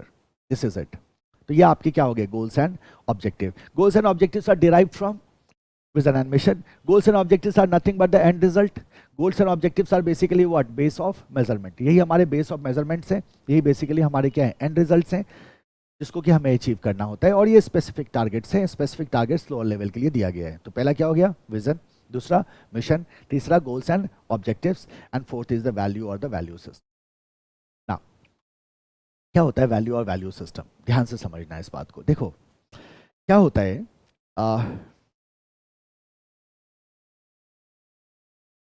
क्या होता है, आपको मैं एक कॉन्सेप्ट याद दिलाता हूं. आपने एजेंसी कॉस्ट का कॉन्सेप्ट पढ़ा है? एजेंसी कॉस्ट का एफएम में एक कॉन्सेप्ट है ना. एफएम में कौन सा कॉस्ट है? एजेंसी कॉस्ट है ना. अब इसकी कहानी सुन लो. क्या होता है इसमें? अगर डेट के सेंस में हम इसको देखें, है ना, अगर हम डेट के सेंस में इसको देखते हैं तो क्या होता है इस केस में? तो क्या होता है इस केस में? तो हमने ये कहा था कि मैनेजर जो है ना, मैनेजर जो है वो क्या करता है कि जब फाइनेंशियल डिस्ट्रेस होता है, या आप कह सकते हो जब whenever a company needs to get have to concentrate on efficiency, in that case manager का जो बिहेवियर होता है वो शॉर्ट साइटेड हो जाता है. इसको कहते हैं myopia. Manager get suffered from myopia. या आप एजेंसी कॉस्ट को भी छोड़ो ना, आपको बैंकरप्सी कॉस्ट में भी ये दिख जाएगा. इसको कहते हैं मैनेजर्स मायोपिया. बैंकरप्सी कॉस्ट में भी आपको ये दिखेगा. मैनेजर्स मायोपिया क्या होता है, जरा समझो इस बात को. मैनेजर्स मायोपिया ये होता है कि जब स्ट्रेस बढ़ता है, ठीक है, जब फाइनेंशियल स्ट्रेस बढ़ेगा, जब फाइनेंशियल स्ट्रेस बढ़ेगा, फाइनेंशियल डिस्ट्रेस बढ़ेगा, तो ऐसे सिचुएशन में, है ना, इसको फाइनेंशियल डिस्ट्रेस कॉस्ट से ही कनेक्ट करके रखो। एजेंसी कॉस्ट में लंबा एग्जांपल देना पड़ेगा, क्या जरूरत है, फाइनेंशियल डिस्ट्रेस कॉस्ट में रख लो इसको। अब फाइनेंशियल डिस्ट्रेस जब बढ़ा, है ना, और we are lacking fund, in that case manager get suffered from what myopia. क्या करता है पता है आपको, ये क्या करता है, ये शॉर्ट टर्म बेनिफिट के लिए, ये शॉर्ट टर्म बेनिफिट के लिए लॉन्ग टर्म वैल्यू क्रिएशन को सेक्रीफाइस करना शुरू कर देता है। ये शॉर्ट टर्म बेनिफिट के लिए लॉन्ग टर्म वैल्यू क्रिएशन को सेक्रीफाइस करता है। अब आप बोलोगे सर जिसका कॉस्ट आता है, जो हमारा फाइनेंशियल डिस्ट्रेस कॉस्ट में जाता है, तो किस में जाता है, जो हमारा फाइनेंशियल डिस्ट्रेस कॉस्ट में जाता है। आप बोलोगे सर ये कैसे हो गया। व्हाट हैपन्स, जब फाइनेंशियल स्ट्रेस है कंपनी पे, तो उस कंडीशन में कंपनी को क्या करना है, उनको मीट करना है अपनी लाइबिलिटी को, उनको सर्वाइव करना है। तो यहाँ मैनेजर के दिमाग में एक ही बात रहती है, वो होती है बात ऑफ व्हाट, सर्वाइवल। मैनेजर सोचता है कि मैं सर्वाइव कैसे करूं, और जब सर्वाइवल की बात आती है तो उसकी दृष्टि छोटी हो जाती है, ये निकट की दृष्टि है, ये दूर दृष्टि खत्म हो जाती है, और वैल्यू क्रिएशन से रिलेटेड चीजों से उसका ध्यान हटेगा, और ये इसको सेक्रीफाइस करता है even for short term gain, और ये लॉन्ग टर्म में क्या कर देता है, बिजनेस को हार्म कर देता है।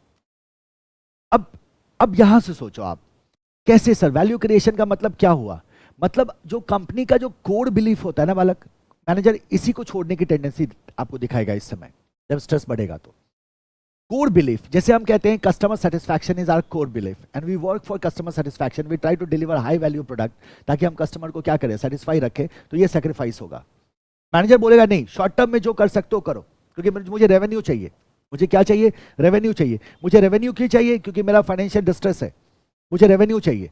और रेवेन्यू चाहिए तो लॉन्ग टर्म की बात छोड़ो, सर्विस की बात छोड़ो, कस्टमर सर्विस की बात छोड़ो, कस्टमर सेटिस्फैक्शन की बात छोड़ो, ऐसे काम पे ध्यान दो जहां से मुझे तुरंत क्या मिले, रेवेन्यू मिले। तो ये होना चाहिए क्या, ये नहीं होना चाहिए, ये नहीं होना चाहिए। तो उस कॉन्सेप्ट को भी अगर आप यहां यूज करो ना, तो आपको देखो कितनी आसानी से ये बात समझ में आएगी। देखो क्या कह रहा है, values are deep rooted principles which guide an organisations decision and action.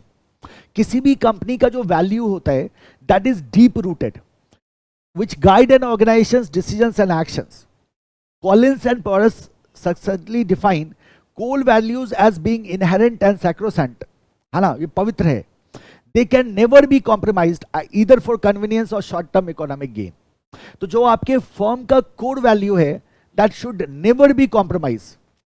It reflects the values of the company's founders. And company's founders values will be reflected in the working of the company. You will see that कि जो founder होते हैं उनके values आपको अपने company में उसका reflection दिखेगा। And core values should never be what, compromised. Core values of company should never be compromise. जैसे मैंने आपको कहा था कि फाइनेंशियल डिस्ट्रेस में आपको ये सिचुएशन देखने को मिल सकता है। तो that was just for understanding. लिख मत देना एग्जामिनेशन में, है ना, लिखने की आवश्यकता यहाँ नहीं। उसको अगर आप लिखना चाहते हो एसएम में, तो सही समय आने दो, मैं आपको बताऊंगा कि कहाँ उसको आप लिख भी सकते हो। और एफएम के बहुत सारे कॉन्सेप्ट को आप एसएम में यूज कर सकते हो व्हाइल राइटिंग योर आंसर। आपका आंसर और सॉलिड बनेगा। कनेक्टिविटी है दोनों सब्जेक्ट में, तो जहां जहां होगा मैं एग्जैक्टली आपको बता दूंगा। बट यहां मेरा ये कहने का मतलब था कि जैसे फाइनेंशियल मैनेजमेंट में ऐसा होता है, वो भी पार्ट ऑफ बिजनेस है। जब फाइनेंशियल डिस्ट्रेस बढ़ता है तो कोर वैल्यू से भी कंपनी अलग हटने की कोशिश करती है, और शॉर्ट साइटेड हो जाते हैं, वो शॉर्ट टर्म बेनिफिट पे कंसंट्रेट करते हैं, लॉन्ग टर्म को सेक्रीफाइस करते हैं। That should not be the situation. Values must not gate compromised. अब जैसे देखो, आपका वैल्यू का रिफ्लेक्शन आपको दिखाई देगा। जैसे हम कहते हैं कि जो धीरू भाई अंबानी थे, he was a very aggressive leader, है ना, तो उनका जो वैल्यू है वो आपको रिलायंस में दिखाई देगा। लाइकवाइज अगर आप टाटा को देखो, उनके जो वैल्यूज हैं वो भी आपको टाटा ग्रुप में दिखाई देगा। सो वैल्यू जो है reflect the values of the company's founder, and these are deep rooted and it must not be sacrificed or compromised for any convenience or short term economic gain. short term economic gain या convenience के लिए compromise नहीं होना चाहिए आपका value, ठीक है। अब detailed study बाद में, detailed study कब, बाद में, right? तो बाद में आप इसको डिटेल में पढ़ोगे। फिलहाल आगे बढ़ो और कहाँ चले जाओ, विजन। हम क्या बोला विजन के बारे में हमने, कि क्या हम अचीव करना चाहते हैं, मिशन के बारे में, हमारी करंट कैपेबिलिटी क्या है, गोल्स एंड ऑब्जेक्टिव्स के बारे में, ये हमारे स्पेसिफिक टारगेट्स हैं। वैल्यूज़ के बारे में, वैल्यूज़ से हमें वैल्यूज़ को हमें कॉम्प्रोमाइज़ नहीं करना चाहिए, कोर वैल्यूज से जुड़े हुए रहना चाहिए, और कंपनी के फाउंडर का वैल्यू कंपनी में रिफ्लेक्शन उसका आएगा, right. So this is your different components of strategic intent. अब इन स्ट्रेटेजिक इंटेंट के कंपोनेंट में से vision, mission, goal and objective हमें पढ़ना है. We have to study vision, mission, goals and objectives. क्या करना है? Vision, mission, goals and objectives को वी हैव टू कवर. ठीक है, स्टार्ट करेंगे सबसे पहले विजन से. आपके सामने कुछ कंपनीज के विजन आपके सामने है. पहले इसको देखो, एक बार ध्यान से पढ़ो. क्या कह रहे हैं? HDFC Bank Limited, one of the largest bank in India, has clearly defined its vision of being a world-class Indian bank. Being a world-class Indian bank. Vision इनका क्या है? बहुत clear है. Being a world-class Indian bank. This vision helps them keep in mind where we want to go as the central thought of their strategic decision making. So they are trying to become the world-class Indian bank. ठीक है. LIC को देखो. A transnationally competitive financial conglomerate of significance to societies and pride of India. है ना? So societies and pride of India. A transnationally competitive financial conglomerate of significance to societies and pride of India. So this is the vision of what? LIC. याद मत करने लगना सबको, ध्यान में रखिएगा बस. Apple Incorporation CEO Tim Cook defined the vision of the company as we believe that we are on the face of earth to make great products and that's not changing. क्या कह रहे हैं? इनका विजन क्या है Apple का? We believe that we are on the face of earth to make great products and that not changing. मतलब we will be making great products continuously. है ना? इसका मतलब क्या हुआ कि हम लगातार क्या करेंगे? हम क्यों एग्जिस्ट कर रहे हैं? हम इसलिए एग्जिस्ट कर रहे हैं कि हम ग्रेट प्रोडक्ट्स बनाते रहेंगे. है ना? And that's not changing. तो दीज आर सर्टेन विजन जो आप यहाँ देख सकते हो. Right, these are certain vision. अब विजन के बारे में what we have to be ready with. सबसे पहले तो आप इस बात को समझो. देखो, विजन का सबसे पहले है कि विजन के कॉन्सेप्ट को आप समझो जो आप ऑलरेडी जान चुके हो. अभी आपने इसको डिस्कशन किया था. इसके अलावा दो चीजें हैं. एक है एसेंशियल्स, विजन के क्या क्या एसेंशियल्स हैं, और एक है विजन के आप एलिमेंट्स कह सकते हैं, नॉट कंपोनेंट्स बट आप एलिमेंट्स कह सकते हैं. तो कॉन्सेप्ट है एसेंशियल्स हैं और हमारे पास क्या होते हैं? एलिमेंट्स होते हैं. तो एलिमेंट्स हमारे लिए इतना प्रोमिनेंट नहीं है. एलिमेंट्स को हमने पहले भी समझा. तो डायरेक्ट क्वेश्चन आपको एलिमेंट से नहीं मिलेगा. डायरेक्ट क्वेश्चन आपको कहाँ से मिल सकता है? एसेंशियल से मिल सकता है, विजन से, या विजन के कॉन्सेप्ट से. अगर आपको विजन के बारे में लिखने के लिए कह दे, या जो पॉसिबिलिटी है, हो सकता है आपको विजन स्टेटमेंट फॉर्मुलेट करने के लिए कह दे. है ना? इसकी पॉसिबिलिटी है. तो that is one thing we have to take care of. Essentials of strategic vision is important for us. ये क्वेश्चन हो गया. और यहां हम लिख देंगे विजन के नीचे एक क्वेश्चन और, formulate a statement, vision statement, formulate vision statement. ये दो तरह के क्वेश्चन आपको विजन में दिखाई दे सकते हैं. ये दो तरह के क्वेश्चन आपको विजन में दिखाई दे सकते हैं. जहां तक विजन स्टेटमेंट फॉर्मुलेट करने का सवाल है, ये मैं आपको सिखाऊंगा, सो डोंट वरी. आ जाओ. Top management views about the company's direction and the product, customer, market, technology focus constitute the strategic vision of the company. ठीक है. आप बोलोगे सर ये तो कुछ नया यहां बात आ गई. तो नई बात आई क्या? नहीं. Product, customer, market, technology focus. Product, customer, market, technology focus. याद करो स्ट्रेटेजिक प्लानिंग को. Product, technology, market, focus. आप स्ट्रेटेजिक प्लानिंग को याद करो. स्ट्रेटेजिक प्लानिंग क्या था? आपने कहा था स्ट्रेटेजिक प्लानिंग क्या करता है? करंट और फ्यूचर के गैप को फिल करता है. तो यहां से यहां अगर हम जाते हैं तो आप जरा खुद सोचो कि यहां जो मेरा प्रोडक्ट पोर्टफोलियो था करंट में, यहां जो मेरा प्रोडक्ट पोर्टफोलियो था, मतलब जिस तरह का प्रोडक्ट मैं यहां मार्केट में बेच रहा था, यहां जो मेरा प्रोडक्ट पोर्टफोलियो था, यहां जो मेरा बिजनेस पोर्टफोलियो था, मतलब किस तरह के बिजनेस में हम ऑपरेट कर रहे थे, किस तरह के बिजनेस में हम काम कर रहे थे, ये बिजनेस पोर्टफोलियो और ये प्रोडक्ट पोर्टफोलियो क्या सेम रहेगा? जरूरी नहीं है ना. हो सकता है कि यहां आते आते मेरा प्रोडक्ट पोर्टफोलियो क्या हो जाए? चेंज हो जाए. यहां आते आते मेरा प्रोडक्ट पोर्टफोलियो क्या हो जाए? चेंज हो जाए. उसमें कुछ प्रोडक्ट ऐड हो जाए, कुछ प्रोडक्ट डिलीट हो जाए. That might happen because environment is dynamic. कब कौन सी टेक्नोलॉजी ऑब्सोलीट होती है उसको कहना मुश्किल है, कब कौन सी नई टेक्नोलॉजी आ जाती है उसको कहना मुश्किल है. But our focus is very clear. तो हमने ये कहा था जब स्ट्रेटेजिक प्लानिंग करते हैं तो over the period of time we decide, है ना, कि हम किस तरह के मार्केट में जाएंगे, किस तरह के प्रोडक्ट को जाएंगे, किस तरह के टेक्नोलॉजी का हम इंट्रोडक्शन करेंगे, किस तरह के मार्केट में हम एंटर करेंगे, किस तरह का प्रोडक्ट हम लॉन्च करेंगे, किस तरह के बिजनेस में हम जाएंगे, है ना. So this is our strategic planning from current to future. तो जाहिर सी बात है जो प्रोडक्ट मार्केट टेक्नोलॉजी फोकस है, वो प्रोडक्ट मार्केट टेक्नोलॉजी फोकस आपको किससे डील होता है, किससे गाइड होता है? तो डेफिनेटली वो आपका गाइड होता है डायरेक्टली. कहाँ से? विजन से. इसी बात को आप यहाँ कह रहे हैं. कि top management views about the company's direction and the product customer market technology focus, this constitute the strategic vision of the company. Top management कहाँ किस डायरेक्शन में जाना चाह रहा है कंपनी को, और ये जो आपका प्रोडक्ट कस्टमर मार्केट फोकस है। Strategic vision delineates management aspiration for the business. Management aspiration को बताता है, ये मैनेजमेंट एस्पिरेशन को बताता है। क्या कह रहा है HDFC, being a world class Indian bank, so this is the management aspirations. ये मैनेजमेंट के एस्पिरेशंस को बताता है for the business, providing a panoramic view of where we are to go, where we want to go. Strategic vision thus points out a particular direction, charts a strategic path to be followed in future, and molding organizational identity. So what path we are going to follow in future and what direction we are going to in, that will be decided by the vision. A clearly articulated vision communicate management aspiration to the stakeholder and help steer the energies of company personnel in common direction. याद रखना हमें, vision must be communicated properly. Vision must be communicated properly. तो vision ऐसा नहीं होता है जिसको हमने बना के बक्से में बंद कर लिया। हर एक कंपनी क्या करती है, अपने डिफरेंट आप कह सकते हो जो उनके जो भी वेबसाइट्स है, मान लो तो वेबसाइट पे भी आपको उनके विजन दिखाई देंगे। नॉट ओनली दैट, जो भी मैनुअल्स वगैरह वो छापते हैं अपने आपस में भी इंटरनली भी यूज़ करने के लिए डिफरेंट स्टेक होल्डर्स के लिए, उसमें भी वो विजन वगैरह क्या करते हैं, अपना प्रिंट करते हैं, ताकि हर एक मेंबर को, हर एक स्टेक होल्डर को कंपनी का विजन मालूम हो और डायरेक्शन को वो समझ पाए। सो this is about the vision. तो जो हमने पहले थियरी यूज किया था सेम कैन बी यूज। तो एक ही क्वेश्चन है जिसके लिए आपको यहां काम करना है, essentials of strategic vision. Essentials of strategic vision, तो सबसे पहले हम क्या कहते हैं, थिंक क्रिएटिवली। नाउ मैं हमेशा आप लोगों को एक बात कहता हूं, बड़ा इंटरेस्टिंग बात है कि बताओ मुझे एक बात कि कैसे सोचना चाहिए आदमी को, दिल से सोचना चाहिए या दिमाग से सोचना चाहिए? बताओ, कौन बताएगा?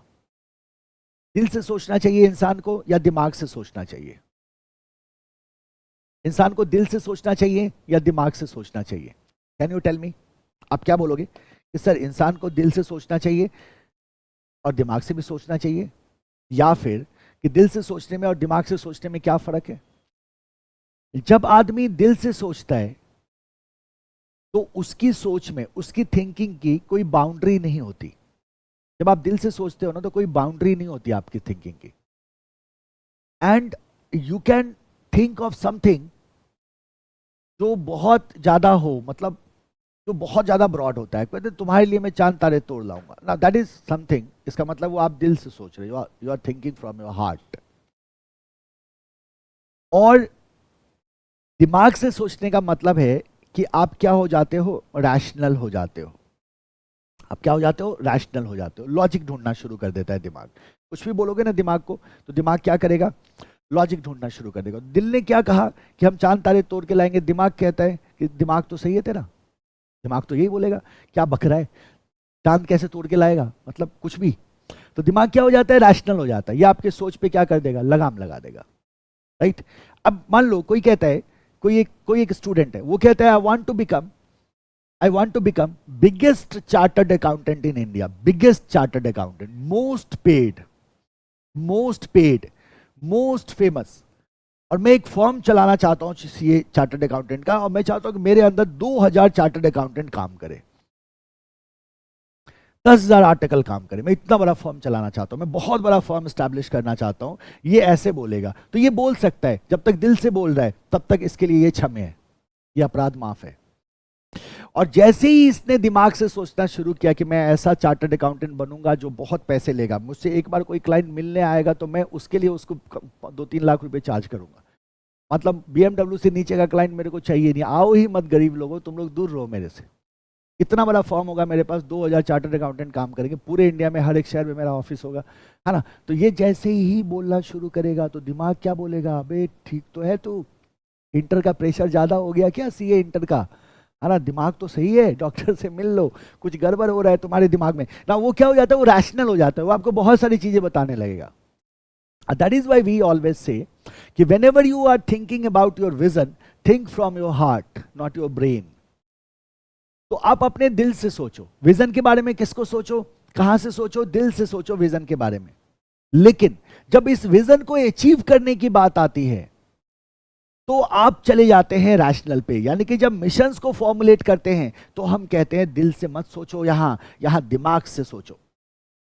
विजन को सोचते वक्त हमेशा क्या करो, दिल से सोचो। इसीलिए जो कहा जाता है ना साधारण शब्दों में, क्या कहते हैं, सपने बड़े देखो।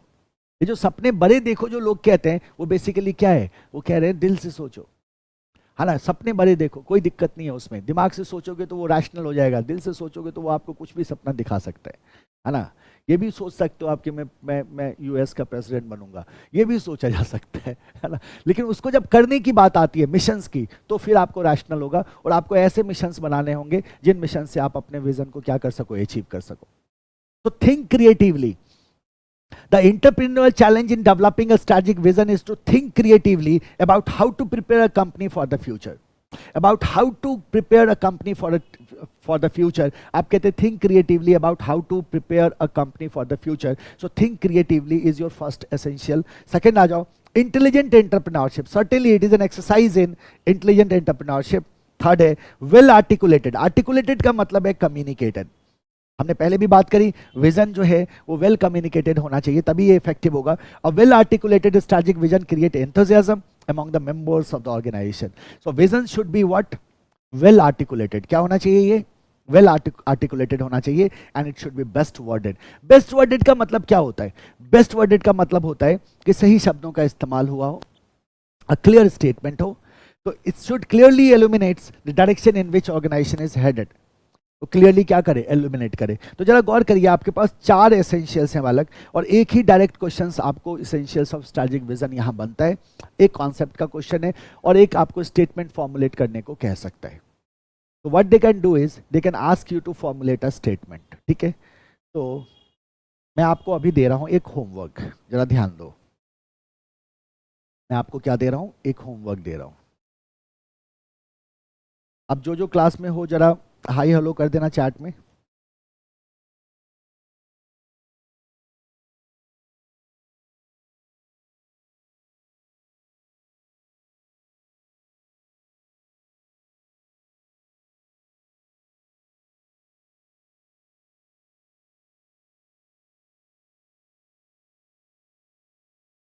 अब तो और भी नहीं करोगे, होमवर्क दे रहे हो सर आप, बाद में पूछोगे नाम से, है ना। आज ये क्वेश्चन नंबर 1 है ना। क्वेश्चन क्या कह रहा है, देखो। Mister Raj has been hired as a CEO by X Y Z limited. आपकी बुक का क्वेश्चन नंबर 1 है ये। और आपको मैंने पहले ही बता रखा है, क्वेश्चंस को मैंने पहले ही लगा रखा है। तो चैप्टर शुरू ही होता है क्वेश्चन से, कंटेंट बाद में है, पहले क्वेश्चन है। तो पहला क्वेश्चन देख लेना। Has been hired as a CEO of X Y Z limited, FMCG company that has diversified into affordable cosmetics. तो इसने अपने आप को किधर डाइवर्सिफाई कर रखा है, अफोर्डेबल कॉस्मेटिक्स में। The company intends to launch feel good brand of cosmetics. XYZ wishes to enrich the lives of people with its products that are good for skin and are produced in ecologically beneficial manner using herbal ingredients. ठीक है, ध्यान से पढ़ो क्या कह रहा है। कह रहा है कि XYZ wishes to enrich the lives of people with its product that are good for skin and are produced in ecologically beneficial manner using a herbal ingredient. Draft vision. आपको क्या करना है, इस कंपनी के लिए विजन ड्राफ्ट करना है, mission नहीं करना है अभी, आपको सिर्फ विजन ड्राफ्ट करना है। तो आपको इसके लिए एक अच्छा सा विजन बनाना है इस कंपनी के लिए। आप इस कंपनी का वर्क आपके सामने है, ठीक है। रेफरेंस के तौर पे आप क्या करोगे, रेफरेंस के तौर पे आप इनके विजन को देख लेना। आपने LIC के विजन को देखा, आप ICI के विजन को भी देख सकते हैं। ICI का विजन सर्च कर लेना, है ना। अब देखो ये ब्यूटी केयर प्रोडक्ट है, और ब्यूटी केयर प्रोडक्ट है तो अकॉर्डिंगली इनका क्या था, अकॉर्डिंगली इनका विजन था। ये ब्यूटी केयर प्रोडक्ट है तो अकॉर्डिंगली इनका विजन था ना, ICAI विजन। ठीक है, तो जरा देखो ICAI का विजन मैं आपको दिखा देता हूं।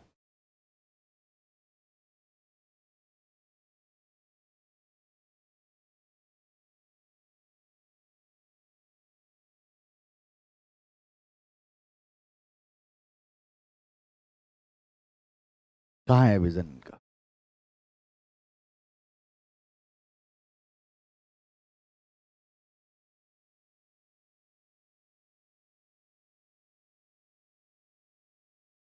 आपने कभी देखा है ICAI का विजन एंड मिशन, कभी देखने का टाइम मिला है। देखो ये क्या कह रहा है, ये कह रहा है वर्ल्ड्स लीडिंग अकाउंटिंग बॉडी, क्या कह रहा है, वर्ल्ड्स लीडिंग अकाउंटिंग बॉडी, देखिए, world's leading accounting body, a regulator and developer of trusted and independent professionals with world-class competencies in accounting, assurance, taxation, finance and business advisory services. तो अब आप देख सकते हो आईसीआई का विजन है world का लीडिंग अकाउंटिंग बॉडी बनना है उन्हें, regulator end developer of trusted and independent professionals with world class competencies in accounting, assurance, taxation, finance and business advisory services. This is how you craft your vision. Vision should B meaningful, है ना, it should be best worded. और जाहिर सी बात है business का reflection आपको दिखाई देता है इसमें भी, ऐसा नहीं कि बिजनेस का रिफ्लेक्शन हमें दिखाई नहीं देगा. तो अगर आप जब इस कंपनी के लिए विजन फ्रेम करोगे, विजन को ड्राफ्ट करोगे, तो आपको ये याद रखना है कि आप रेलेवेंट विजन ड्राफ्ट करो. तो इस पढ़ के ये लगे कि ये basically CEO, basically XYZ limited के लिए ये विजन लिखा गया है. किसके लिए लिखना है आपको? XYZ के लिए. और विजन को ड्राफ्ट करके आप मुझे क्या कर दोगे? व्हाट्सएप कर दोगे.